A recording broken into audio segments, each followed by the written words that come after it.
হৃদয়ে যখন জেগে ওঠে তাদের জেহাদের মিঠা উল্লাস, বাসরের সুখ পরিহার করে করে স্বর্গের সুখ তল্লাশ। অব্যক্ত ব্যথার ঝড় বয়ে গেলেও মুখে আনে না কো ফরিয়াদ, যারা মৃত্যুর কোলে ঝাঁপিয়ে পড়িতে সদা হয়ে থাকে উন্মাদ, সদা হয়ে থাকে উন্মাদ।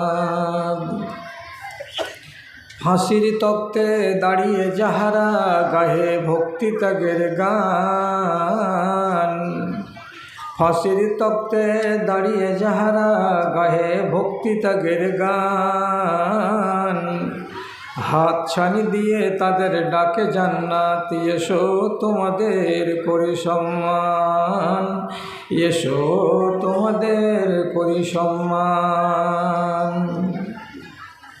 শাহী হাভেলিতে মেহমানি করো, আজ ভুলে যাও অবসাদ, যারা মৃত্যুর কোলে ঝাঁপিয়ে পড়িতে সদা হয়ে থাকে উন্মাদ, সদা হয়ে থাকে উন্মাদ।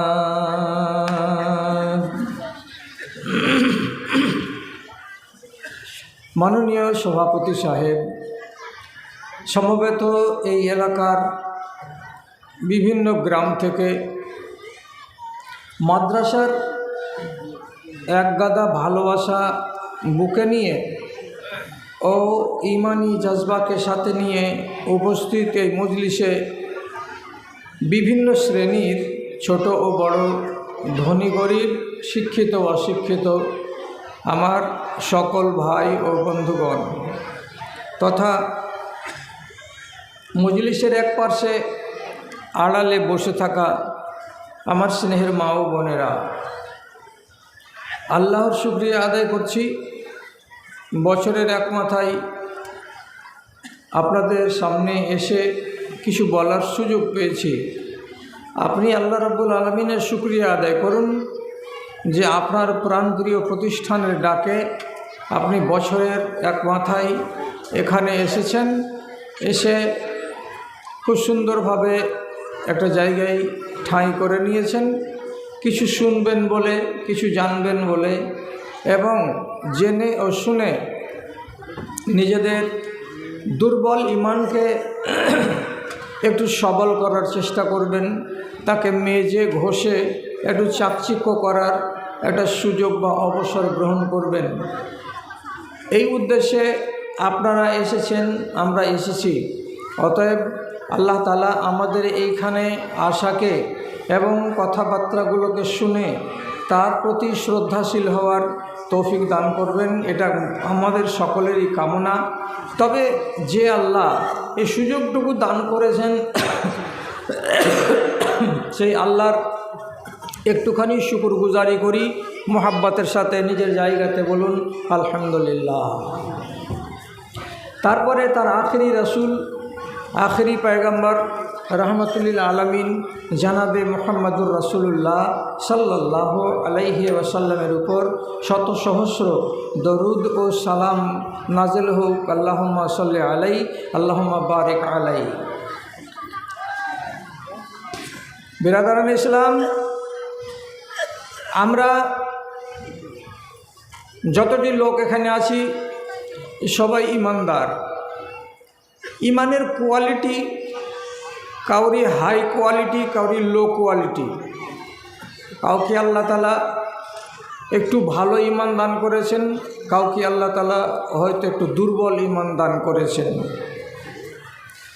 তবে জেনে রাখুন, আমাদেরকে ইমান এবং এই দিন কুড়াবার জন্য, জানবার জন্য, গ্রহণ করার জন্য কোথাও সফর করতে হয়নি।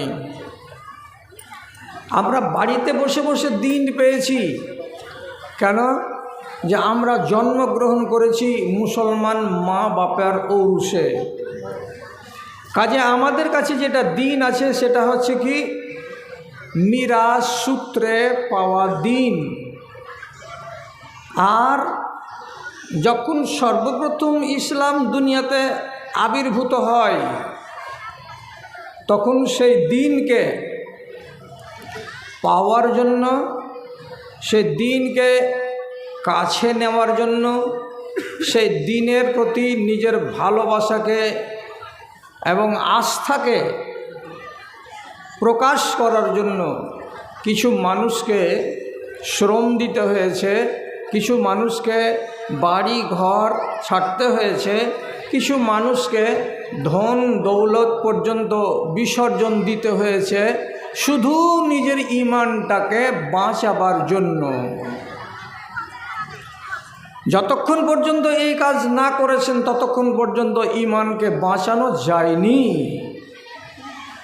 আমরা আমাদের উত্তরসূরিদের কাছ থেকে তাদের রক্তের বিনিময়ে, তাদের ধন দৌলতের বিনিময়ে এবং তাদের গায়ের তাজা খুন এবং মাংসের বিনিময়ে আমরা আজকে দ্বীন ইসলামকে পেয়েছি সুস্থভাবে এবং সবলভাবে।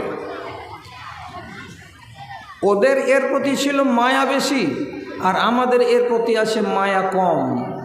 কেন? যে পড়ে পাওয়া জিনিস।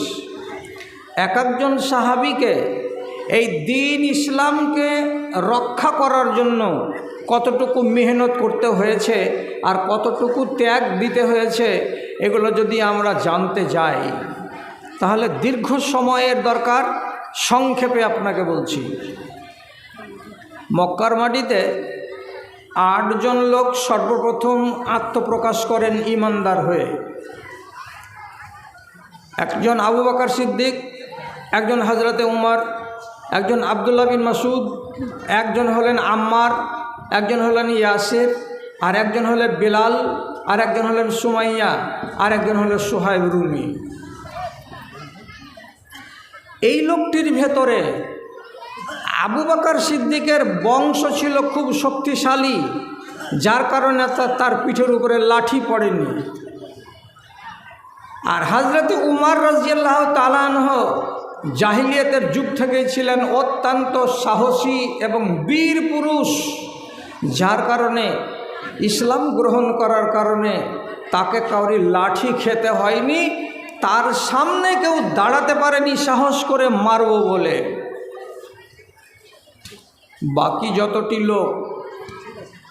যতটি লোক সবারই পিঠের উপরে লাঠি পড়েছে, চামড়া দিতে হয়েছে, তাজা রক্ত দিতে হয়েছে, তারপরে ইসলামকে টিকাতে পারা গেছে, তাছাড়া সম্ভব হয়নি। ওই ইসলাম আমাদের বাপ দাদারা নিজেদের রক্ত দিয়ে প্রতিষ্ঠিত করে গেছেন, আর আজ আমরা সেই দ্বীন ইসলামকে বিক্রি করার খেলায় মেতে উঠেছি। কেমন করে দিন বিক্রি হয়? জি, 3টা নাম শুনেন। একজন নাম হলো আম্মার, তার বাবার নাম হলো ইয়াসির, তার মায়ের নাম হলো সুমাইয়া। একই পরিবারের 3টা সদস্য, অতি অসহায় এবং দুর্বল শ্রেণীর এরা লোক। ঈমান কবুল করলো 3 জন একসাথে, মা বাবা বেটা। 3 জনকে পিটল মক্কার মুশরিকরা। যখন মাকে মারে তখন বাপকে বেঁধে রাখে আর বেটাকে বেঁধে রাখে। যখন বাপকে মারে তখন মাকে বেঁধে রাখে আর বেটাকে বেঁধে রাখে। যখন বেটাকে পিটে তখন মা আর বাবাকে বেঁধে রাখে। আর দেখিয়ে দেখিয়ে পিটে আর দেখিয়ে দেখিয়ে মারে। কেমন মজা লাগছে? ছাড় এই দিন ছাড়, না ছাড়তে গেলে পিটন ঘুষবে না। 8 দিন 10 দিন ধরে মার খাওয়া হয়ে যাচ্ছে, কিন্তু লোকগুলোকে সোজা করা যায় না। শেষ পর্যন্ত আবু লাহাবের মতো জল্লাদ, সুমাইয়ার মতন একটা অবলা নারী তার কাছে গিয়ে তার শরমগাহে বল্লম দিয়ে আক্রমণ করলো এবং শরমগাহকে ছেদ করে দিয়ে জ্যান্ত মানুষটাকে মেরে শেষ করলো। এটা হলো ইসলামের ইতিহাসের সর্বপ্রথম শহীদ এবং ইসলামের ইতিহাসের সর্বপ্রথম মহিলা শহীদ, যে নিজের দিন বাঁচাবার জন্য জানটাকে দিয়ে দিয়েছে। মার খেতে খেতে খেতে খেতে অনেক দিন পর বাপকে আর বেটাকে ভিটা থেকে উৎখাত করে দিল। দেওয়ার পরে আবুল আহাব ওর জমিটাকে দখল করে নিল। আর যখন তার ভিটা মাটিকে দখল করে নিয়ে বেড়া লাগিয়ে দিল, একদিন রাসূলুল্লাহ চলে যাচ্ছেন ওইখান দিয়ে, তখন আম্মার এবং তার বাবা ইয়াসির চোখের পানি ঝরিয়ে ঝরিয়ে কান্না করতে করতে বলছেন যে আল্লাহ রসুল, সহ্যের একটা সীমা আছে, কতদিন এই নির্যাতন সহ্য করব। এই দেখুন একটা বাড়ি ছিল, সেই বাড়িটাও গত পরশুদিন থেকে দখল করে নিয়েছে। যখন এই কথাটা রাসূলুল্লাহ শুনতে পেলেন, তখন আল্লাহ পাকের নবী ওদের দিকে আঙুল তুলে বললেন, ইসবের আলা ইয়াসির মাউইদুকুমুল জান্নাত, সবুর করো ইয়াসিরের পরিবার, সবুর করো ইয়াসিরের বাপ এবং বেটা, তোমরা তোমাদের ডিহে মাটি, তোমাদের ভিটে মাটি যদি দখল হয়ে যায়, এটা কোনো বড় কথা নয়। তোমরা যতক্ষণ পর্যন্ত দুনিয়াতে বেঁচে আসো ততক্ষণ তোমাদের ঘরের দরকার। এটা হলো অস্থায়ী ঘর। তোমাদের জন্য আল্লাহ রাব্বুল আলামিন আসমানের উপরে, আকাশের উপরে ঘর নির্মাণ করে রেখেছেন। চোখটাকে বন্ধ হতে দাও, নিজের ঘরটাকে দেখে নাও। বলে আল্লাহ, আমাদের জন্য ঘর তৈরি আছে, পাষাণ রেখে দিলাম বুকের উপরে, আর ভিটে মাটি বলে দাবি করব না। তার কিছুদিন পরে মারা গেল বাপ, তার মানে ইয়াসির। বেঁচে গেল একটাই ছেলে। একটাই ছেলেকে এবার পিটে আর বলে, তোর মাকে তো মেরে শেষ করেছি, তোর বাবা মার খেতে খেতেই মরেছে, আর তোকেও মার খেতে খেতে কবরে যেতে হবে, দিন ছাড়বি না ছাড়বি না।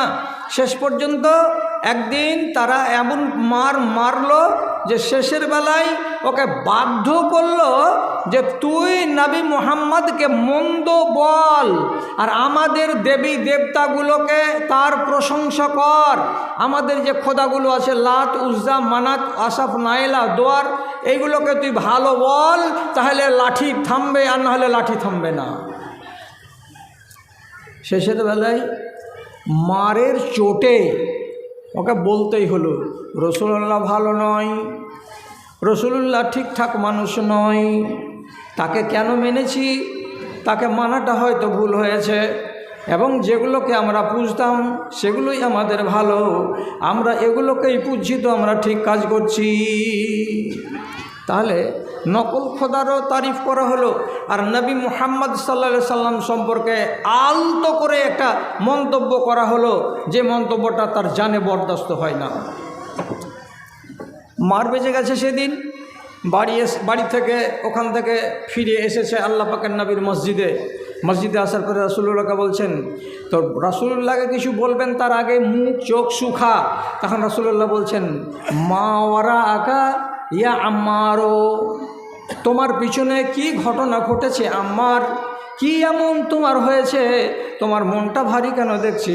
তোমাকে ঝিমধরা কেন মনে হয়? তখন আম্মার বলছেন, আল্লাহ পাকের রাসূল, আমার সন্দেহ হচ্ছে যে আম্মারের বুকের ভেতরে ঈমান আছে না নাই, ঈমান আছে কি নাই এটার উপরে আমার এতটা সন্দেহ গাঢ় হয়ে গেছে, যার জন্য আপনার কাছে আমি এলাম। আমার যদি ঈমান থাকে তো ভালোই কথা, আর আমার ঈমান যদি না থাকে তাহলে আমি কেমন করে বা আমি ঈমান আনব? রাসূল বলছেন, কি হয়েছে? তো বলছে, আপনার ব্যাপারে ভালো মন্দ কথা বলতে বাধ্য করেছিল ওরা, আপনার ব্যাপারে আমি ভালো মন্দ বলেছি, এবং ওদের খোদাদের ব্যাপারে আমি একটা প্রশংসাও করেছি। না করতে গেলে ওরা আমাকে মেরেই যেত। অতএব আপনাকে যে খারাপ বলেছি, আপনার সম্বন্ধে যে বাজে মন্তব্য করেছি, তারপরে আমার ঈমান কেমন করে টিকে যায়? রাসূলুল্লাহ বলছেন, মার থেকে বেঁচেছ কি না? মার থেকে বেঁচেছ? আচ্ছা, আমাকে যে তুমি মন্দ বলেছিলে, তোমার অন্তর কি বলছিল? যে হ্যাঁ, আমি সত্যি বাজে লোক। তিনি বলছেন কাল্লা ওয়াল্লাহে, কসম আল্লাহর, আমার হৃদয়ের ভেতরে আপনার নামে জাররা বরাবর কুধারণা নেই। আপনাকে আমি নবী বলে মানি, আপনাকে আল্লাহর দূত বলে জানি, আপনাকে আখেরি পয়গম্বর আমি বিশ্বাস করি, আর এই বিশ্বাস আমার অন্তরের ভেতরে পাহাড়ের মতো মজবুত হয়ে আছে, কিন্তু ঠেলার নাম বাবাজি, জান বাঁচাবার জন্য আমি মুখে এই কথাটা বলেছি। ইমানকে টিকাবার জন্য এত মার চলছে, এত মার চলছে। শেষে আল্লাহ পাকের নবী তাকে শিখিয়ে দিয়ে বলছেন, যাও এইবার থেকে তোমাকে শিখিয়ে দিলাম, ইন আদু উদ, ওরা যদি আবার তোমাকে এমন কথা বলতে বলে তো তুমি বলে দিও। আবার যদি তারা বলে মুহাম্মদকে তুমি মন্দ বলো, তো মুহাম্মদকে মন্দ বলে দিবে। ওদের বুতের যদি প্রশংসা করতে হয় তো প্রশংসা করে দেবে, এতে তোমার ঈমান যাবে না। কেন যে কালবহু মুতমাইন্নুন বিল ঈমানে, তোমার অন্তরের ভেতরে আল্লাহ রাব্বুল আলামিন ঈমান মজবুত করে দিয়েছেন। তাহলে যত মার পড়েছে তোমার উপরে, ঈমান যদি মজবুত না থাকতো তাহলে তুমি কোনো দিন এত লম্বা সময় ধরে সহ্য করতে পারতে না। নিশ্চয়ই তোমার ঈমানটা পাকা আছে। যতবার বলবে বলো, যতবার বলবে বলো। তাহলে ঠেলা পড়লো বলে আমি মুখে বাজে কথা বললাম, যেই কথাটা আমার অন্তরের সঙ্গে মেল খায় না। আমার অন্তরে আছে এক ধারণা আর আমি মুখে বলছি আর এক ধারণা, এই রকম কথা বলাটা বিপদের কালে জায়েজ। কেউ যদি আপনার সামনে পিস্তল ধরে আর গাড়িকে খাড়ো করে দায় দেওয়ার পরে বলে আমাদের দুর্গাপূজাতে 100 টাকা চাঁদা দে, যদি চাঁদা না দিতে যান আর বেশি বড় ইমানদারি দেখাতে যান তো আপনার কাঁচের উপরে একটা ডান্ডার বাড়ি দেবে, দেয়া 5000 টাকা দামের কাঁচটাকে ভেঙে দিবে, দিয়ে বলবে যারে শালা এবার চলে যা। আক্কেলের কাজ হলো নিজের হৃদয়ের ভেতরে ঘৃণাকে পুষে রাখুন, এবং ঘৃণাকে পুষে রেখে 100 টাকা চাঁদা ওইখানে দিয়ে দেন, আর দেওয়ার পরে নিজের কল্যাণ হাসিল করুন। রাসূলুল্লাহর হাদিস থেকে এটা আমি প্রমাণ পাচ্ছি। তাহলে তাদের যদি রক্ত না ঝরতো তো ঈমান আমাদের কাছে আসতো না। আমাদের আসলাফ গায়ে রক্ত দিয়েছেন, ধন দিয়েছেন, দৌলত দিয়েছেন, তাহলে আমরা ঈমানকে পেয়েছি। সোহাইব রুমি একজন লোক মার খেয়েছে, অত্যাচারিত হয়েছে মক্কার মাটিতে। যেদিন 8 বছরের ছেলে তার বাড়ি থেকে একদল ডাকাত তাকে ছিনতাই করে নিয়ে চলে যায় রোম দেশে। আরবের ছেলে, ভাষা আরবি, দীর্ঘদিন যাবৎ রোম দেশে থাকার কারণে আরবি গেল ভুলে আর রোমের ভাষা শিখে নিল। নেয়ার পর সাবালক হয়ে বড় হয়ে মক্কার একজন লোক আব্দুল্লাহ বিন জাদান তাকে মার্কেট থেকে কিনে নিয়ে চলে আসলো যে এটা আমার গোলাম। গোলামকে যখন নিয়ে এলো কিনে মক্কার মাটিতে, তখন আব্দুল্লাহ বিন জাদান দেখলেন এই ছেলেটা বড় প্রতিভাধারী, এই ছেলেটা বড় জ্ঞানী, এর ভেতরে বিদ্যা বুদ্ধি ভালো আছে। কিছুদিন পরে তাকে আজাদ করে দিলেন আব্দুল্লাহ বিন জাদান।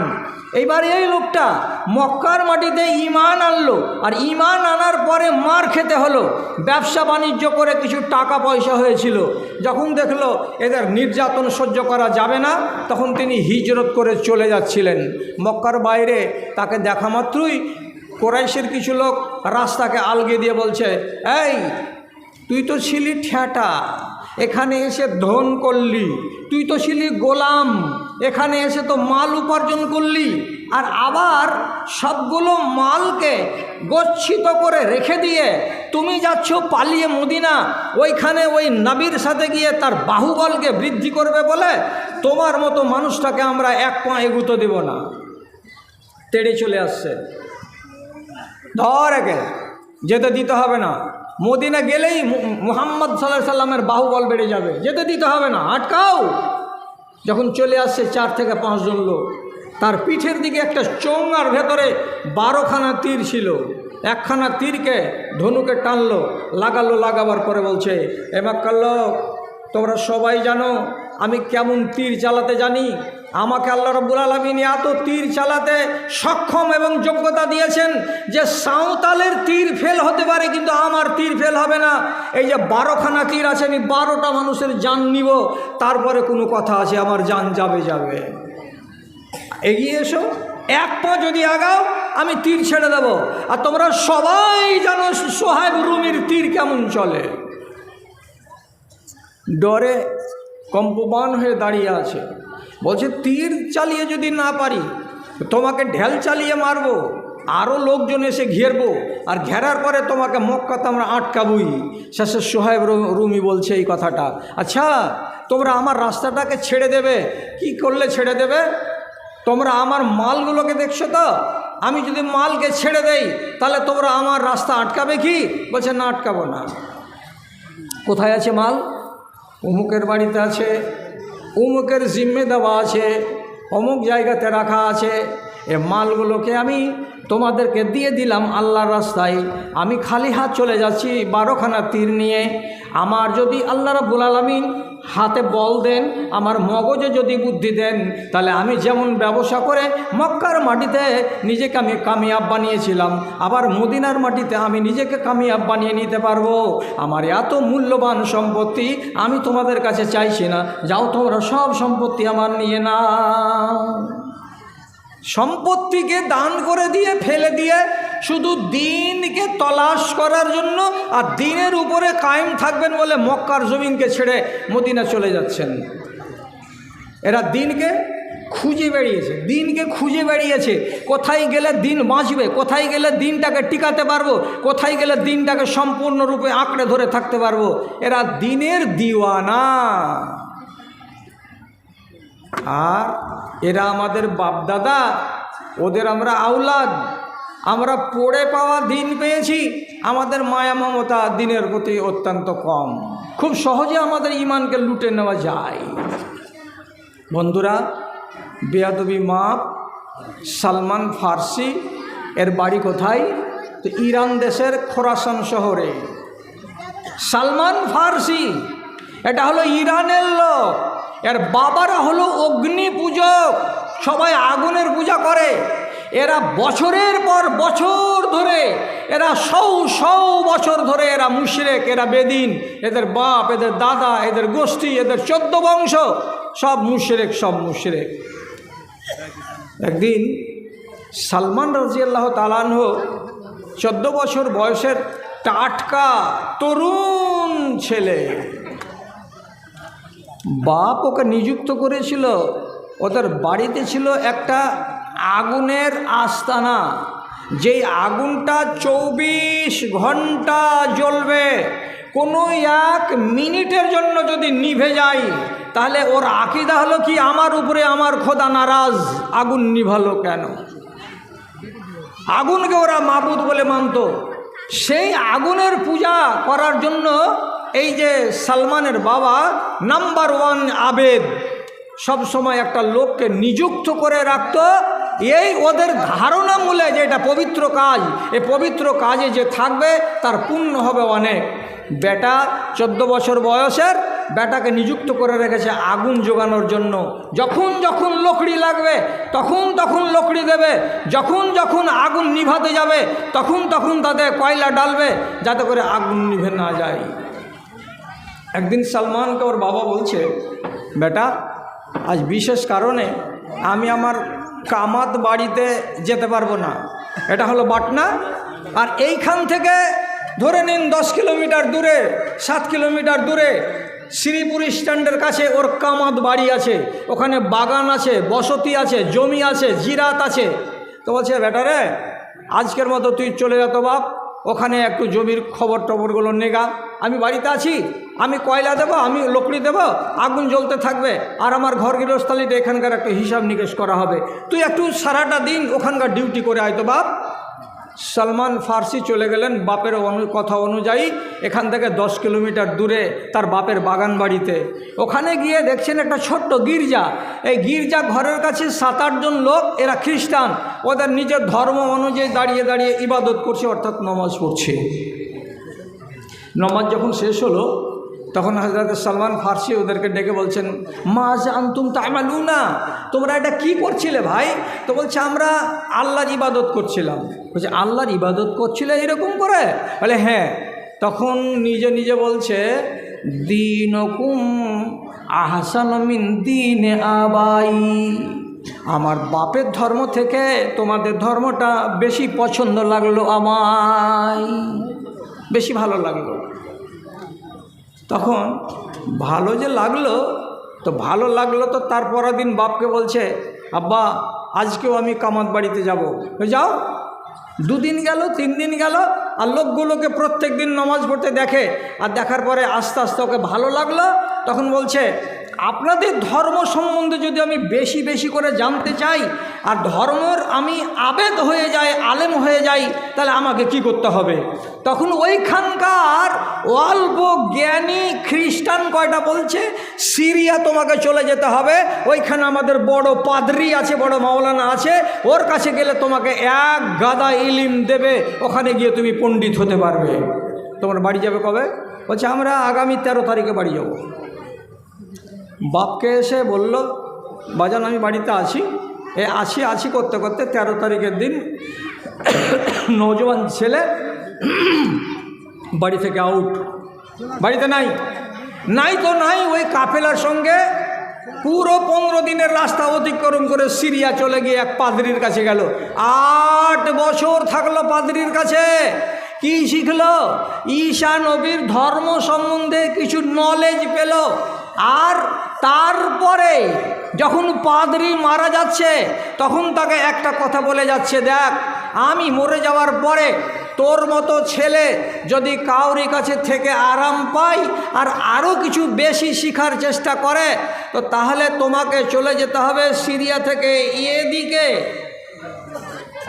সিরিয়া থেকে নিচু দিকে চলে আসতে হবে। একটা শহরের নাম বললো যে এইখানে, নামটা মগজে নেই আমার এখন। লোকটা মরে যাওয়ার পরে সে চলে আসলো সিরিয়া এবং সৌদি আরবের মধ্যবর্তী জায়গায়, এখানে আর এক পাদ্রীর কাছে। পাদ্রী কাছে বলছে, হুজুর 8 বছর ওই পাদ্রীর সেবা করলাম, আপনার কাছে এসেছি, আপনি আমাকে দিয়ে খিদমত নেন আর আপনার দিন সম্পর্কে জ্ঞান দেন। তবে আমার মনের কথা হলো এই, আমি এখন পর্যন্ত মনে হয় আসল দিন পাইনি। আসল দিন কোথায় পাওয়া যাবে আপনি বলুন তো? এই পাদ্রীর আল্লাহ ভালো করে দুনিয়াতে, ও কিন্তু সত্য কথা বলে দিল। কি সত্য কথা বলল? যে দেখো আমরা তাওরাত পড়েছি, পড়ে জানতে পেরেছি মক্কার মাটিতে খেজুরের বাগান বিশিষ্ট এলাকায় মদিনার মাটিতে একজন লোক আত্মপ্রকাশ করবে, তিনি হবেন শেষ নবী, তার কাছেই পাওয়া যাবে আসল দিনটা, এছাড়া কোনো মানুষের কাছে আসল দিন পাওয়া যাবে না। কবে আসবে? কবে আসবে? তো বলছে কবে আসবে? আমি যা পড়ে দেখেছি সময় হয়ে গেছে, চলে আসবে, তুমি অপেক্ষা করো। এইবার এই জায়গাটাতে ছিল মদিনা থেকে কয়েকজন লোক গেল ব্যবসা করতে ওই এলাকায়, এরা ইহুদি। আর যেখানে ছিল সেখানেও ছিল এক ইহুদির এলাকায়। কথা প্রসঙ্গে এরা বলছে, চলো আমাদের দেশ যাবা বলে যখন রাস্তাতে বের হলো, রাস্তাতে ধোকা দিয়ে ছেলেটাকে গোলাম বানিয়ে নিল। আর গোলাম বানিয়ে নেওয়ার পরে মাঝখানে 2 বছর তাকে গোলামি জিন্দেগি বাধ্য করলো রাখতে, রেখে শেষের বেলায় মদিনার ইহুদিদের কাছে বিক্রি করে দিল। যেই ইহুদিদের বাড়ি নবীজির মদিনা মসজিদ থেকে মাত্র 8 থেকে 9 কিলোমিটার দূরে, ওই গ্রামের ইহুদি কিনে নিয়ে তাকে চলে আসলো নিজের গ্রামে। আর রাসূলুল্লাহ মদিনা চলে এসেছেন। মদিনাতে চারিদিকে হাল্লা হয়ে গেছে, একটা নবী এসেছে, একটা এই হয়েছে, একটা সেই হয়েছে। এই বলে যখন আওয়াজ শুরু হয়ে গেছে, তখন যেই মালিকের বাগানে কাজ করছিলেন সালমান ফার্সি, সেই বাগানে 2 ভাই, এক ভাই মদিনা থেকে খবর নিয়ে ভাইয়ের কাছে যা বলছে, বড় ভাই খবর শুনেছ? আমাদের আলেমেরা যে গল্প করত না যে একটা শেষ নবী আসবে এই দেশে, নবীটা কিন্তু চলে এসেছে। কোথায় দেখলি রে? তো বলছে তো এইখান থেকে খানিকটা দূরে কুবা নগরী, আর কুবা নগরী থেকে 4 কিলোমিটার দূরে একটা জায়গাতে ওরা মসজিদ করেছে, ওখানে নামাজ পড়ছে। একটা লোককে ওরা নবী বলে মানছে, ওর পিছন দিকে 2, 4, 500 জন লোক আছে। খেজুরের গাছে চড়ে চড়ে পাতা কাটছে, গাছ পরিষ্কার করছে, আর ছোট ভাই বড় ভাইকে গল্প শোনাচ্ছে। তখন গাছের উপর থেকে দেখি সালমান ফার্সি বলছে, এটা জায়গাটার নাম কি বললেন কাকা? তখন আসল মালিক বলছে, মারব গালে একটা চড়। কে তোকে ওগুলা শুনতে বলেছে? চুপচাপ কাজ কর, কেন ওগুলাতে কান লাগাতে যাচ্ছিস? মালিকের ভয়ে আর কিছু কথা জানতে পারলো না। কিন্তু কিন্তু যেদিন ওই গোলামি জীবন থেকে বিক্রি হয়ে এই জায়গাতে চলে আসে, সেই দিন ওকে ওই পাদ্রী বলে দিয়েছিল একটা কথা, যেই নবীটা আসবে, যার দিন আসল দিন, যেই দিনকে খুঁজে বেড়াচ্ছ তুমি, সেই দিনের নবীর 3টা পরিচয় তোমাকে বলে দিচ্ছি। 1, জীবনের সাদকা খাবে না। 2, যদি দান দাও, হাদিয়া দাও, তোহফা দাও তো খাবে। 3, ওর পিঠের উপরে কবুতরের আন্ডার সমান একটা মাংস বড় হয়ে আছে পিঠের উপরে, এই জায়গাটাতে কাপড় উঠাতে গেলে দেখতে পাওয়া যাবে। যদি এই 3টা জিনিস দেখতে পাও তাহলে জানতে পারবে এটাই শেষ নবী আর এর কাছে আসল দিন আছে। এইবার গাছ থেকে নামলো, আর নামার পরে মালিকের ভাইকে যে কানে কানে বলছে, এখান থেকে কুবা মসজিদ কত দূরে কাকা? তো বলছে এইখান থেকে কুবা মসজিদ 7 কিলোমিটার। আর ওখান থেকে যেই জায়গাতে নবী বলে লোকটা আছে, একবার দেখবো এক নজর, ওটা কত দূর হবে? তো বললো ওটা 4 কিলোমিটার। মালিককে ফাঁকি দিয়ে দ্বিতীয় দিন ওই বাগানেরই 1 কিলো 1 টোনা খেজুর পেড়ে নিয়ে সালমান ফার্সির মতো টকবগে যুবক হাঁটতে হাঁটতে চলে আসছেন নবীজির মদিনার মসজিদে। রসুল মাঝখানে বসে আছেন, চারিদিকে সাহাবায়ে কেরাম এসে খেজুরটিকে আঁচল থেকে বের করে রাসূলুল্লাহর সামনে দিচ্ছেন, দিয়া বলছেন, হাযিহি সাদাকাতুন লাকা ইয়া রাসূলুল্লাহ, হে আল্লাহ পাকের রসুল, এটি আপনাকে সাদকা হিসাবে দিলাম, এটি নেন, আর নেওয়ার পরে আপনি খান আর আপনার সাথীদেরকে খাওয়ান, এরা খেলে মনে সুখ পাবে, শান্তি পাবে। রাসূল করিম সাল্লাল্লাহু আলাইহি সাল্লাম যখন কানে শুনতে পেলাম এটা হলো সাদাকা, তখন তার চোখের সামনে খেজুর কয়টাকে আসহাবে সুফাতে গরিব গরিব যত সাহাবী ছিলেন সবটির উপরে তিনি 2টা 4টা করে ভাগ করে দিলেন। তাজা তাজা খেজুর, বড় বড় নামকরা মদিনার খেজুর, একটা খেজুর চিরে বিচিটাকে বের করে মুখে দিলেন না, অথচ খেজুরগুলো দেখতে গেলে মনটা লালিয়ে যায়।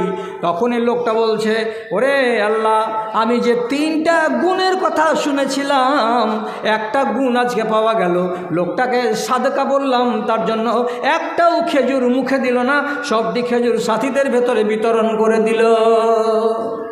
কালকে আবার আসবো, দেখা যাক। তো কালকে আবার আসবো, তো আবার 1 টোনা নিয়ে আসবো। আবার 1 টোনা আনলো পরের দিন।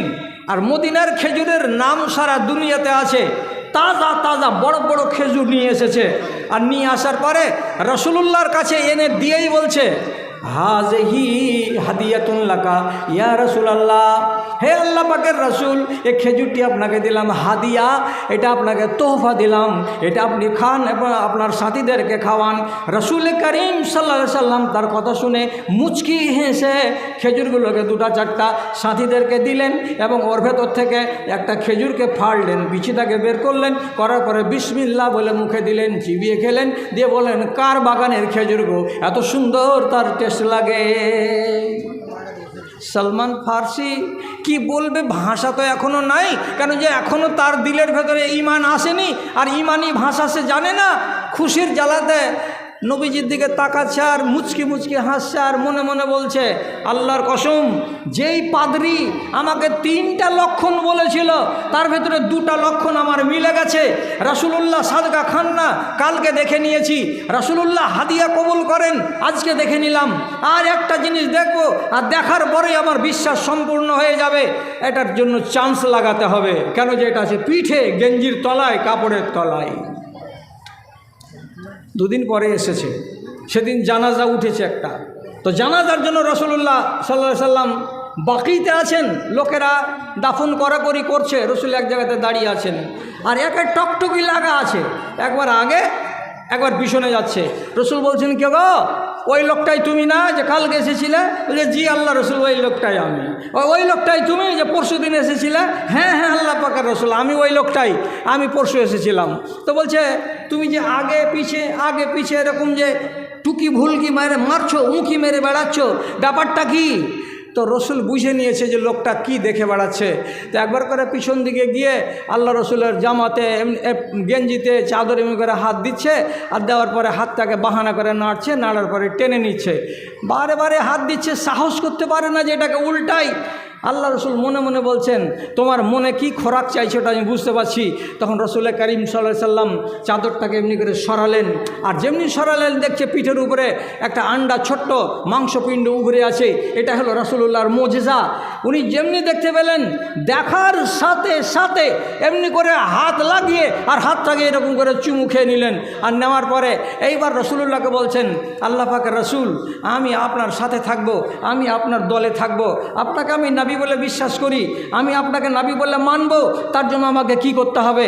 আমি আমার পরীক্ষায় পাশ করেছি, আপনি আমাকে আর আজমাইশ করিয়েন না। কেন যে আমাকে কোনো রাহেব বলেছিল আপনার পিঠের ওপরে একটা আন্ডার সমান মাংসপিণ্ড উভরে আছে, তাও দেখতে পেলাম। আপনি সাদকা খান না, তাও দেখতে পেলাম। আপনি হাদিয়া কবুল করেন, তাও দেখতে পেলাম। আপনি যে শেষ নবী, আর আপনার কাছে যে দিন পাওয়া যাবে, যেই দিনকে আমি খুঁজে বেড়াচ্ছি, এই দিন থেকে আপনি আমাকে দূরে করবেন না। দয়া করে আপনি আমাকে দিনের মধ্যে ভেতরে সামিল করুন। রসুলুল্লাহ ওকে তাসাল্লি দিয়ে মসজিদে নিয়ে আসলেন। ঈমান তো কবুল হলো। তারপরে রসুল করিম সাল্লাল্লাহু আলাইহি সাল্লাম একটা হাদিস বললেন, যে হাদিসটাকে কিয়ামত পর্যন্ত যদি মুসলমানেরা আর কিয়ামত পর্যন্ত যদি আলেমে দিনেরা একবার করে হাদিসটাকে পকেট থেকে বের করে আর রাসূলুল্লাহর হাদিসটাকে একবার করে চুমা খায়, তবুও মনে হয় হাদিসটার হক আদায় হবে না। রাসূলুল্লাহ কি বলছেন? লাউকানাদ দীনু বিসুরাইয়া লাইয়াতে বিহি রাজুলুন মিন আহলে ফারিস।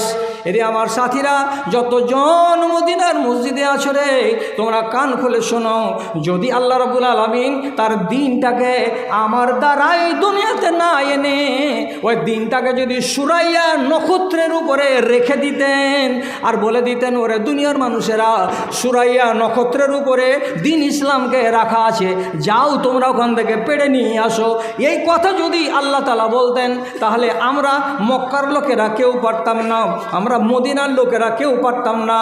একমাত্র এই একজন লোক, যার বাড়ি হলো ইরান দেশে, ইরান দেশের এই নওজোয়ান, যদি সে দিনটাকে সুরাইয়া নক্ষত্র থেকে পেড়ে আনতে হতো, সেখান থেকে এসে পেড়ে নিয়ে আসতো, তাকে কোনো দিন আটকানো যেত না। বাহরে কামিয়াব ছেলে। এইবার ঈমান কবুল করার পরে রসুলকে বলছেন, আল্লাহ রসুল, ওয়াদা ভঙ্গ হয়ে যাচ্ছে। কি? আমার যে মালিক আছে ইহুদির কাছ থেকে ছাড়া পাবো কি করে? তো রসুল বললেন, যাও, তোমার মালিক কি কি নিবে ছাড়া পাওয়ার জন্য। ওকে গিয়ে বলা হলো, আমি তোমার মালিকানায় থাকবো না, আমি আসল দিন পেয়ে গেছি, যেই দিনের খোঁজে আমি 14 বছরের ছেলে আমার বাপের জমিদারিকে লাত মেরে দিয়ে বেরিয়ে গেছিলাম, যেই দিনের খোঁজে 8 বছর এক পাদ্রীর আন্ডারে থেকেছি, যেই দিনের খোঁজে আর একজন পাদ্রীর কাছে 4 বছর জীবন কাটিয়েছি, আর এক জায়গাতে গোলাম হয়ে বিক্রি হয়ে গেছিলাম, ওখানে 2 বছর জীবন কাটিয়েছি, তারপরে ঘটনা চক্রে মদিনায় এসে আমি আসল দিনকে পেয়েছি। আমি তোমার বাড়ি চাকর হয়ে থাকবো না, আমাকে তুমি স্বাধীন করে দিতে কি কিনিবা বলো? ইহুদি বলছে 300টা খেজুরের চারা লাগবে, 300টা খেজুরের চারা লাগবে, মানে ওরা খেজুরের চাষ করা লোক, তো খেজুরের চারা লাগবে কটা? তো 300টা খেজুরের চারা লাগবে, আর তোমাকে 200 দিরহাম ক্যাশ টাকা গুঁড়ে দিতে হবে, তাহলে তোমাকে আমি আজাদ করব, না হলে আজাদ করব না। বিকেলবেলায় ফিরে এসে রাসূলুল্লাহকে বলছেন, আল্লাহ পাকের রসুল, 300টা চারা নিবে খেজুরের আর 200টা দিরহাম নিবে, তাহলে সে ছাড়বে, না হলে ছাড়বে না। রাসূলুল্লাহ মদিনার মসজিদে নামাজ পড়ার পরে সাহাবীদেরকে বলছেন, সাহাবীরা, তোমাদের বাড়ির পিছনে যার যার চারা আছে, যারা যারা এই কলম করে রেখেছো, খেজুরের চারা বানিয়ে রেখেছো, কেউ যদি 10টা পারো তো 10টা 10টা আনো, কেউ যদি 20টা পারো তো 20টা আনো, যে জটা করে পারবে এখানে এনে হাজির করে দাও। কেন? যে সালমান ফার্সির মালিক 300টা খেজুরের চারা না হতে গেলে ছেলেটাকে আজাদ করবে না।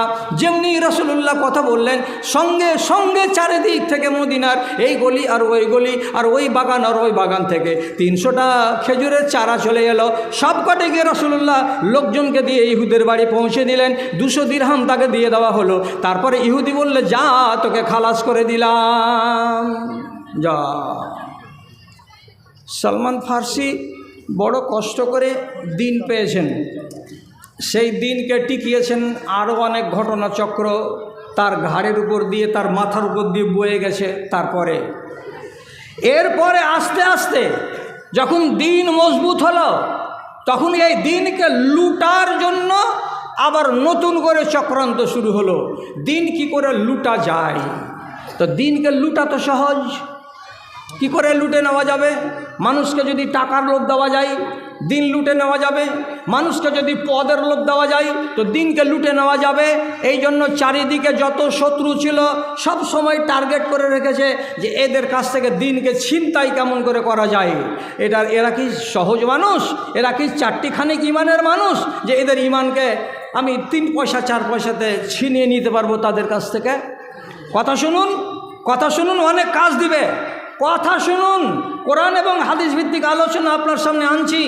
কাব বিন মালিক বলে এক সাহাবী তাবুকের যুদ্ধে যেতে পারেননি। 81 জন লোক রাসূলুল্লাহ তাবুকের যুদ্ধ থেকে ফিরে এসে 81 জন লোককে ডেকে মসজিদে বললেন, কেন যাওনি বলো? তুই বলছে আল্লাহর কসম আমার এই হয়েছিল, ও বলছে আল্লাহর কসম এই হয়েছিল, এ বলছে আল্লাহর কসম এই হয়েছিল। এই করতে করতে করতে করতে 78 জন লোক বাহানা করে ছাড়া নিয়ে নিল। আর 3 জন লোক পাওয়া গেল মাত্র। এরা 3 জন লোক সত্য কথার উপরে অটল থেকে গেল। দিয়ে বলছে, রসুল কোনো ওজর নাই, কোনো আপত্তি নাই, বিনা কারণে বাড়িতে থেকে গেছি, যা বলবেন বলেন। 3 জন লোক, তাদেরকে আল্লাহ পাকের রসুল বাইকাট করে দিলেন। বাইকাট কি বললেন? মদিনার যত লোক আছো, এই 3 জন লোকের সাথে তোমরা কেউ কথা বলবে না, লেনদেন করবে না, এদের সাথে তোমরা উঠা বসা কেউ করবে না। এরাকে বয়কট করে দেওয়া হলো। 3 জন লোক। তো তার ভেতরে একটা লোকের নাম কি বলছি? কাব বিন মালিক। 40 দিন যখন বয়কটের জীবন কেটে গেল। আপনি বয়কট বুঝেন? গায়ে কোনো দিন আপনাকে বয়কট করেছিল কেউ? ওকে এক ঘোড়া করে দেওয়া, তার মানে কি টিউবওয়েলে পানি আনতে আসবে তো কেউ চালা করবে না, সালাম দিবে তো কেউ সালামের জবাব দিবে না। ও যদি বলে যে ভাই তুমি হাট যাবে না, উত্তর দিবে না। তোমাকে যদি এসে বলে 1.5 কেজি চাল দাও তো, ওই যে না এখানে পাওয়া যাবে না। ওর সঙ্গে কোনো কথা নেই, কোনো লেন নাই, কোনো দেন নাই, কোনো চালা শব্দ নাই, একদম সব ছিন্ন। একাই দিন কাটাও। 40 দিন যেদিন পুরা হয়ে গেল, তখন রাসূলুল্লাহ আর একটা ফরমান জারি করে বলছেন, এই 3 জন লোক, তোমরা 3 জন লোক তোমাদের নিজের বাড়িওয়ালে 3টাকে বাপের বাড়ি রেখে এসো। প্রত্যেকের বিবি আছে, বাড়িওয়ালি আছে। রাতের বেলায় ফুসুর ফুসুর করছো, দিন কেটে যাচ্ছে। দিনের বেলায় ফুসুর ফুসুর করছো, দিন কেটে যাচ্ছে, রাত কেটে যাচ্ছে। তোমাদেরকে এখন জীবনে কষ্ট ভালো হয়ে লাগেনি, বিবিকে বাড়ি থেকে হাঁকাও। আর যেমনি বিবিকে বাড়ি থেকে হাঁকাও বলা, কাব বিন মালিক নিজের স্ত্রীকে যা কাঁদতে কাঁদতে বলছে, তুমি আজকে বেলা 10টার সময় বাপের বাড়ি চলে যাও। কেন? যে আল্লাহ পাকের রসুল বলেছেন বিবিকে রাখা চলবে না, বয়কট হবে হাই কোয়ালিটির। এত টাইট বয়কট যে তুমি আবার পাশে ছিলে, এখন আর তুমিও থাকতে পারবে না। বিবি চলে গেল, হয়ে গেলেন একাই। শুধু দিন আর রাত কান্না করা আর নামাজ পড়া, বাড়িতে আর মসজিদে, বাড়িতে আর মসজিদে। যখনই নামাজ পড়তে যান মদিনার মসজিদে, রাসূলুল্লাহ এখানে বসে আছেন, জেনে শুনে রাসূলুল্লাহর 3 হাত 4 হাত ডানে অথবা বামে নমাজে দাঁড়াচ্ছেন। তো উনি বলছেন, আমি টেয়ার চোখে, এমনি বাঁকা চোখে আমি রসুলকে দেখছি যে আল্লাহ রসুল কী করছেন। তখন দেখছি যে রসুল আমার দিকে এমনি করে দেখছেন। আর আমি যখন সালাম ফিরে দিচ্ছি, তখন রসুলুল্লাহ আর এদিক ওদিক দেখেন না, মুখটাকে নিচু করে থাকছেন। আমি মনে মনে বলছি, কত বড় আসামি আমি গো, আল্লাহ পাকের রসুল আমার সাথে কথাও বলছেন না, আর আমার দিকে তাকাচ্ছেনও না। নমাজে দাঁড়াচ্ছি তখন তিনি সবই করছেন, আর নমাজ থেকে আমি সালাম ফিরে দিচ্ছি তখন উনি এদিক ওদিক আর দেখছেন না। আমি নিশ্চয়ই পাপী। কত খাকসারি নিজের মনের ভেতরে এলো। শেষ পর্যন্ত একদিন মদিনার মার্কেটে গেছে, মার্কেট ঘুরতে 10টা লোকের সাথে দেখা হবে, কথা বলবো, একটু মনটা হালকা হবে। এমন সময় একটা দোকানের বারান্দাতে বসেছিলেন কাব বিন মালিক। ওই জায়গাতে গাসসান প্রদেশ থেকে গাসসানের রাজা একটা ছোট্ট চিঠি দিয়ে তার পিয়নকে পাঠিয়ে দিয়েছে। আর ওই পিয়ন মদিনার লোককে দেখে বলছে, হ্যাঁ গো, আপনাদের মধ্যে একটা লোক আছে, তার নাম কাব বিন মালিক। লোকটা কোনটা গো? বলছে ওই যে বারান্দায় বসে আছে, ওই লোকটার নাম কাব বিন মালিক। ওর কাছে গেল। আর যে এ হলো খ্রিস্টান, তো নিজের ধর্মের সালাম দিল, মুসলমানদের সালাম নয়, কাব বিন মালিককে সালাম দিল, ওর সালাম দিয়ে কাব বিন মালিকের কাছে গিয়ে এই ছোট্ট চিঠিখানাকে বের করে দিয়েছে। দেওয়ার পরে বলছে, গাসসানের রাজা আমার হাতে চিঠিটা দিয়েছেন, এই চিঠিটা নেন আর পড়েন, আর পড়ার পরে আমাকে জবাব দেন। আমি জবাব বয়ে নিয়ে যাব, আবার গতকাল পরশু 3 দিন লেগে যাবে, আমি আমার রাজাকে গিয়ে বলবো কি জবাব পেলাম। কি লেখা আছে চিঠিতে? একবার সহি রিওয়ায়াত। কি লেখা আছে? বাদশা লিখছে, ইন্না সাহেবাকা কদ জাফাকা আলহিকবিনা নোয়াসিকা। এ কাব, শুনেছি তোমাদের নেতা তোমার সাথে অবিচার করেছে, অন্যায় করেছে, তোমাকে বয়কট করেছে, আর তোমার মতো ইজ্জতওয়ালা সাহাবীকে বেইজ্জত করে দিয়েছে।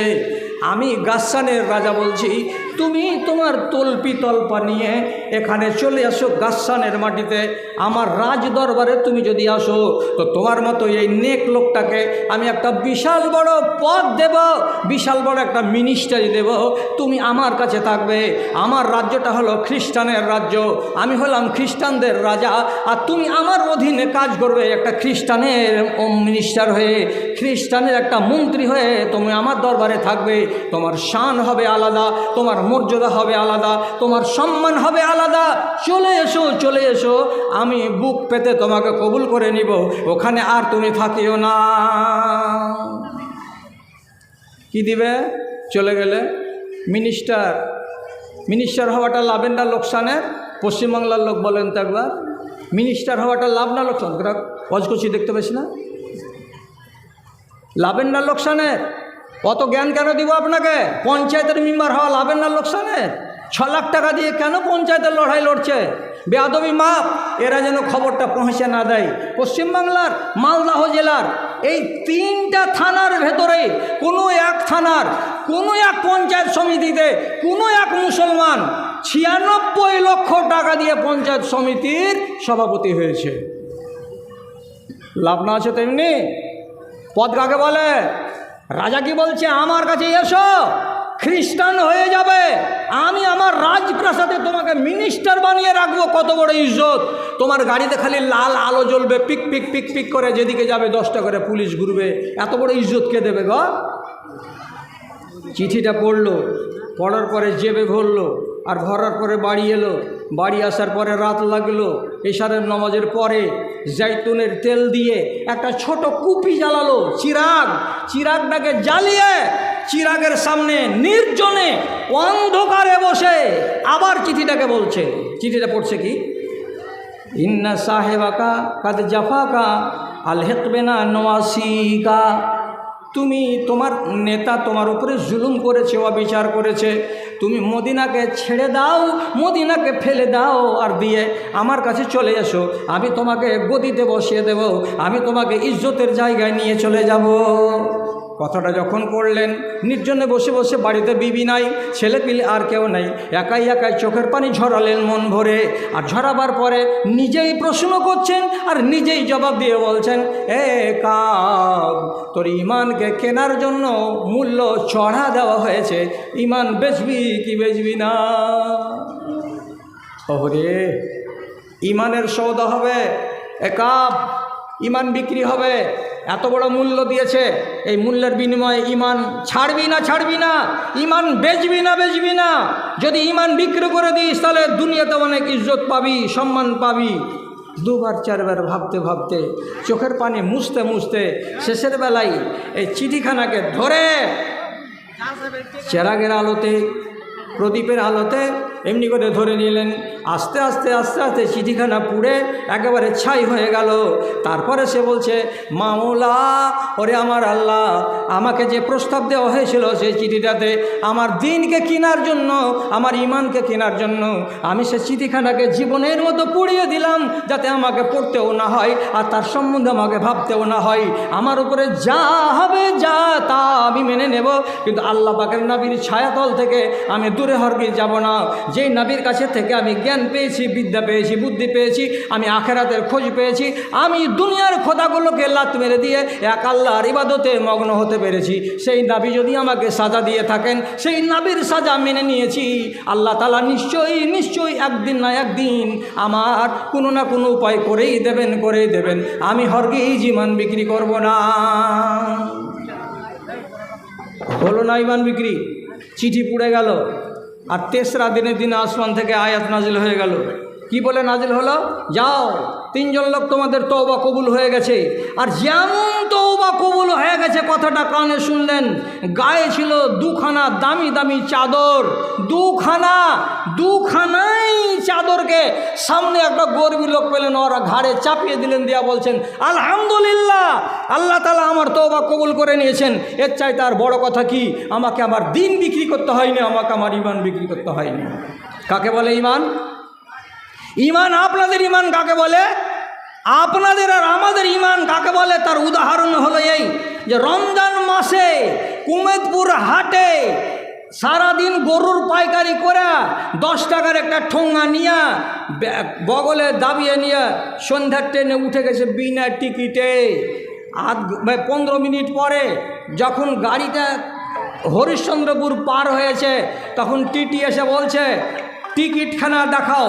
টিকিটটা একটু পরে বলবো, যে ওয়াজ করছি, যে এই বাটনাতে আছি। আচ্ছা বলছি, একটু পরে কথা বলছি।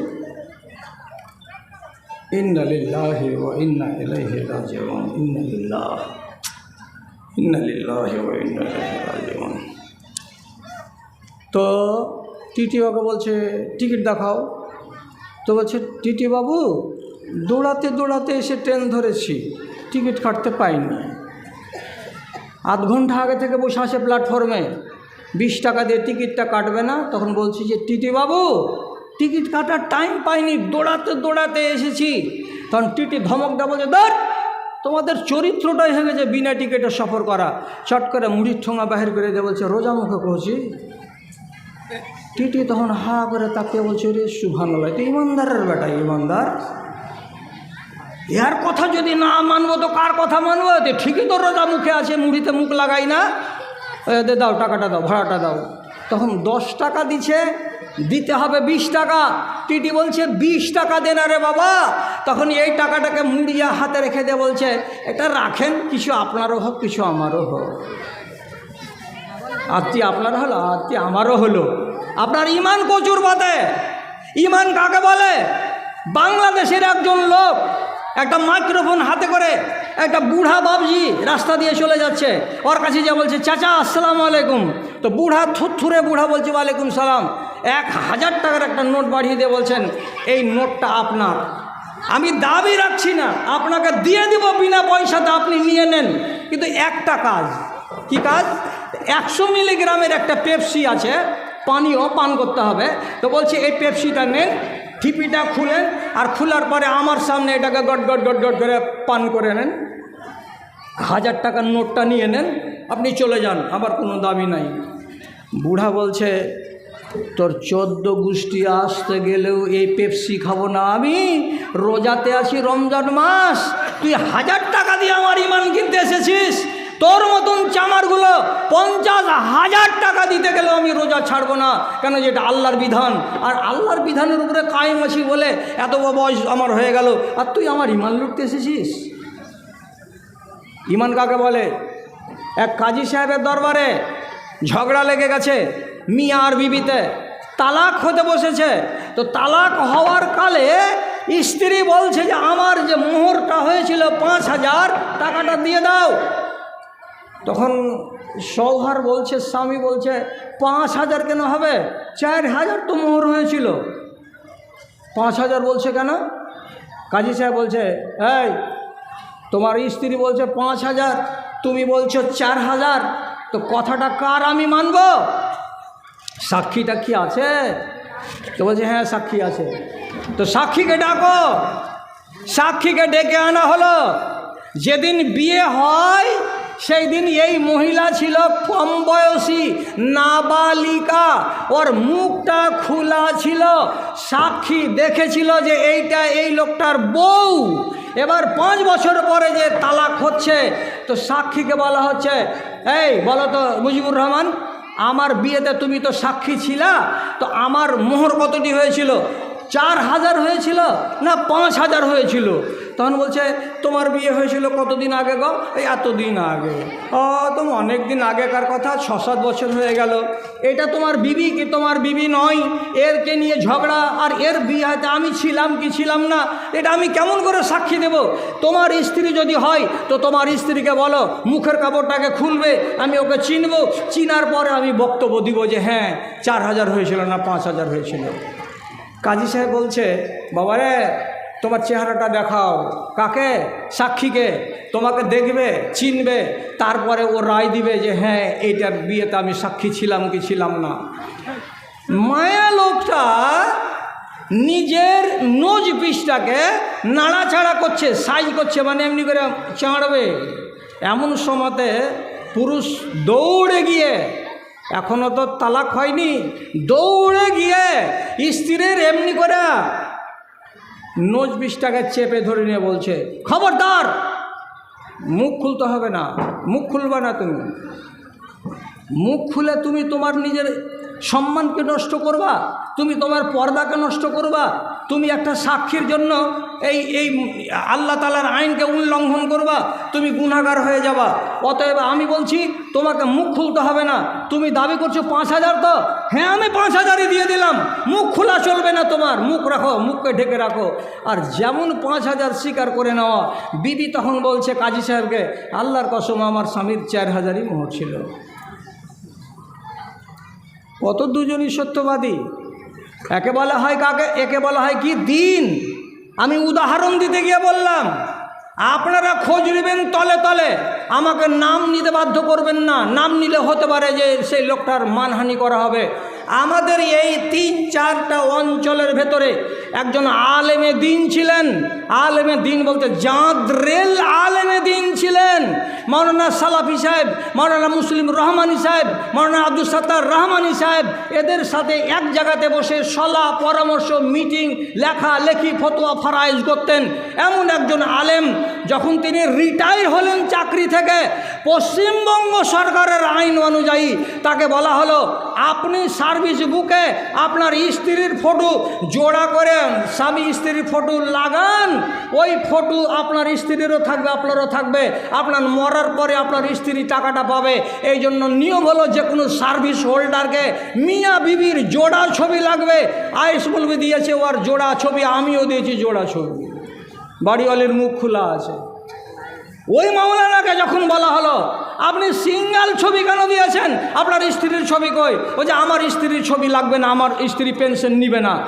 সরকার থেকে বলা হলো, যতক্ষণ পর্যন্ত আপনি জোড়া ছবি না বসাবেন ততক্ষণ পর্যন্ত আপনার পেনশন হবে না। উনি সাফ কথায় মালদা টাউনে বলে চলে এলেন, আমার পেনশনের দরকার নাই, তোদের মতো মুশরিককে আমি আমার বাড়িওয়ালির চেহারা দেখাবো না। বিনা পেনশনে কবরে চলে গেছেন। আল্লাহ তাআলা উনাকে জান্নাতের অধিবাসী বানিয়েছেন ইনশাআল্লাহ। ঠিক আছে, দোয়া করে দিচ্ছে। আচ্ছা, তাহলে এটার নাম কি? এটার নাম দিন, এটার নাম ঈমান। আমি কচুর পাতের পানি নই যে কেউ কিছু বলতে গেলেই আমি মেনে নিব আর 5,000, 10,000, 20,000 টাকাতে আমার ঈমানকে আমি বিক্রি করে দেব। আব্দুর রহমান বিন আবু বাকারের বেটা একদিন মদিনার মসজিদে আসেন। মারওয়ান একজন নেতা, জুমার মসজিদে খুতবা দিতে গিয়ে মুয়াবিয়ার বেটা ইয়াজিদের প্রশংসা করছে। আপনারা এগুলো ঝামেলা বুঝতে হয়তো পারবেন না।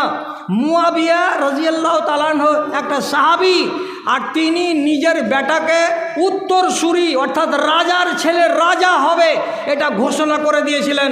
তো মুয়াবিয়ার বেটা ইয়াজিদ সে হবে রাজা, এই জন্য ফিল্ড তৈরি করা হচ্ছিল।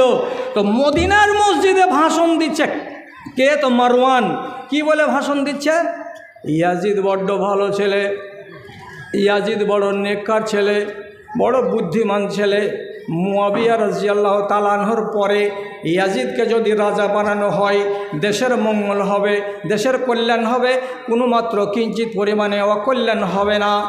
এইরকম করে করে করে করে ইয়াজিদের সুনাম করছে।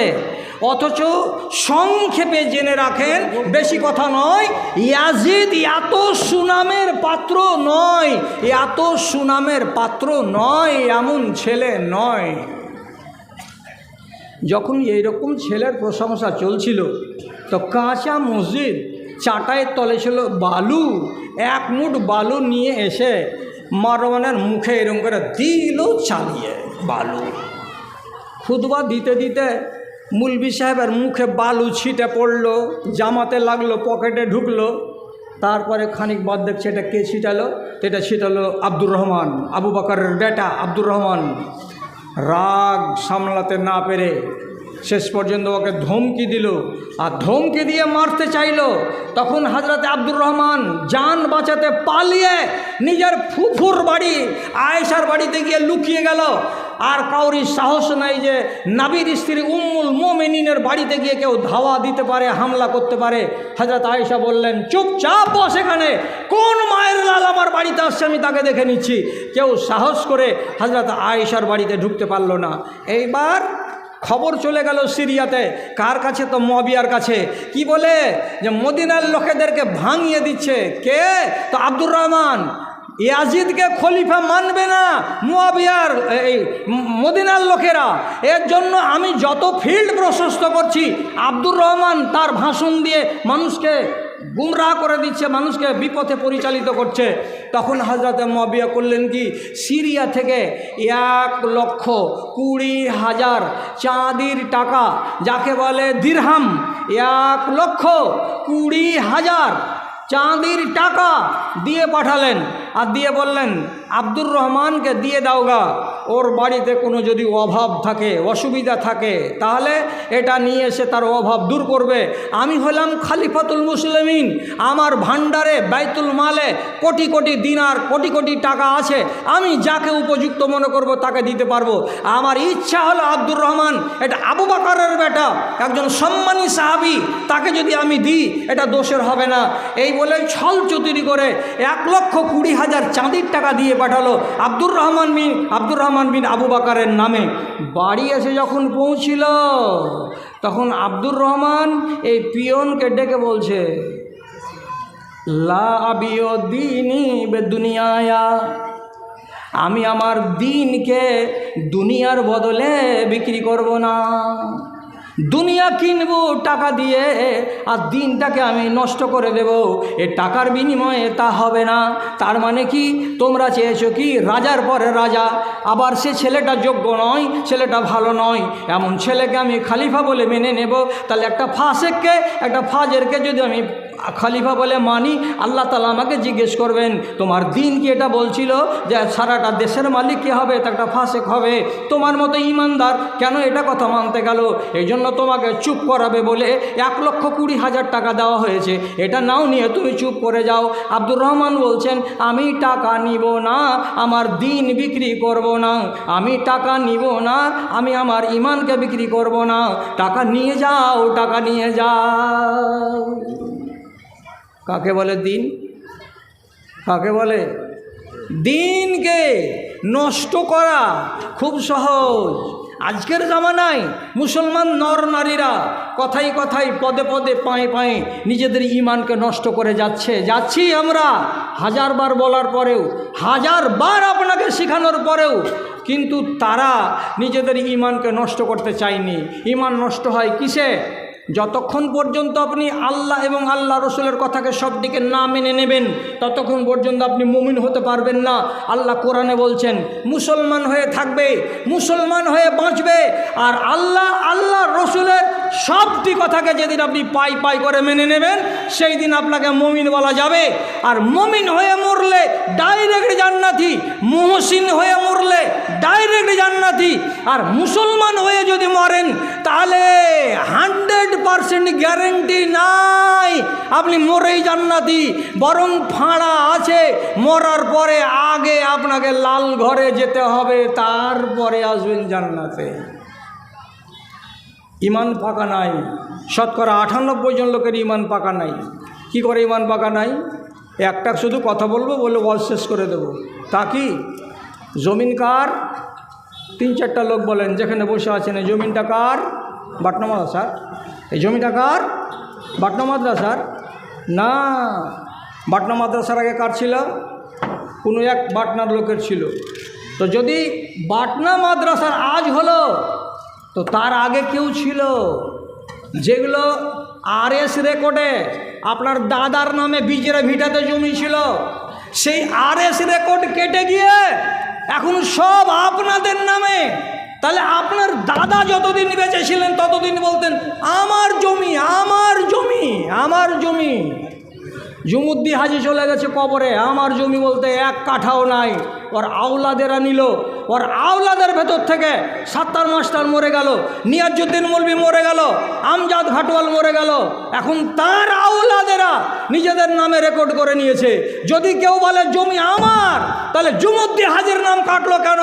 যদি কেউ বলে জমি আমার, তাহলে সাত্তার মাস্টার আর নিয়াজুদ্দিন মৌলভীর নাম কাটলো কেন? ওরই থাকতো। তার মানে হলো এটাই, জমি আমাদের নয়, জমি আমাদের নয়। আল্লাহ তাআলা কোরআনে বলছেন ইন্নাল আরজা লিল্লাহি ইয়ারিসুহা মান ইয়াশাউ মিন ইবাদি। জমিন হলো আমার, আমার মন যাকে চাই তাকে 25 বিঘা দিই, আমার মন যাকে চাই তাকে আমি 20 বিঘা দিই, আমার মন যাকে চাই আমি তাকে PWতে রাখি। জমিন কার? আল্লাহ। এখানে আধিদার জমি করছে, তো আপনার জমির 20 মণ ধানের ভেতর থেকে আপনাকে 4 মণ দিল আর 16 মণ ও নিয়ে নিল। আপনি জমির মালিক কতটি পেলেন? 4 মণ পেয়ে গেলেন, আর ও পেল 16 মণ। তাহলে আসল মালিক যে আল্লাহ, তার কিছু ভাগ নাই।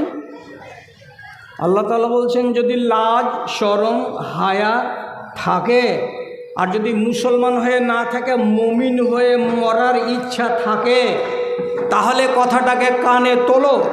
তা হলো এই জমিন আল্লাহর, আল্লাহর জমিনে প্রতি 20 মণ ধানে 1 মণ ধান আমার। আমি আসমানে আছি, আমার নামে ধানটিকে জমা করো, তোমার গোলা থেকে বাহিরে, তোমার গোলার ভিতরে নিবে না। কতটি? 20 মণে 1 মণ। ভুট্টা যদি 100 কুইন্টাল হয়, 5 কুইন্টাল আল্লাহর নামে বের করুন। আল্লাহর জমির এটা খাজনা, আল্লাহর জমির এটা ট্যাক্স আপনাকে দিতে হবে। কোনো মানুষ যদি বলে মৌলবীদের মশলা মানি না, এই ফতোয়া মানি না, এই আইন মানি না, আল্লাহর কসম খেয়ে বলছি ইমানদার হতে পারবেন না, মুসলমান হয়ে থেকে যাবেন। হয়ে গেছে, শুরু করলাম তো। হ্যাঁ, কতটি লোক আপনারা ইমানদার হবেন? শুধু জয়া ধান যখন উঠছে তখন আদমন করে ধান বাটনাকে দিচ্ছেন।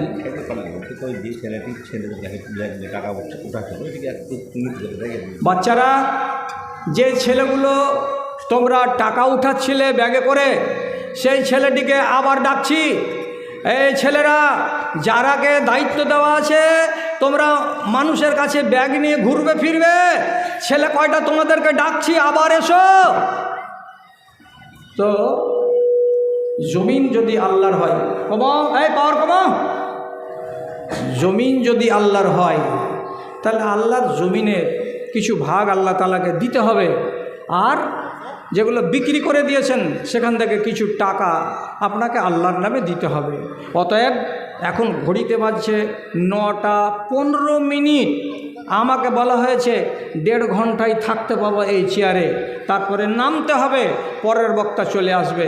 ততক্ষণে আপনাদেরকে বলছি, বাটনা এলাকার দিন দরদি মুসলমান ভাইরাকে, আপনারা এই মাদ্রাসাটার হলেন মমতা বন্দ্যোপাধ্যায়।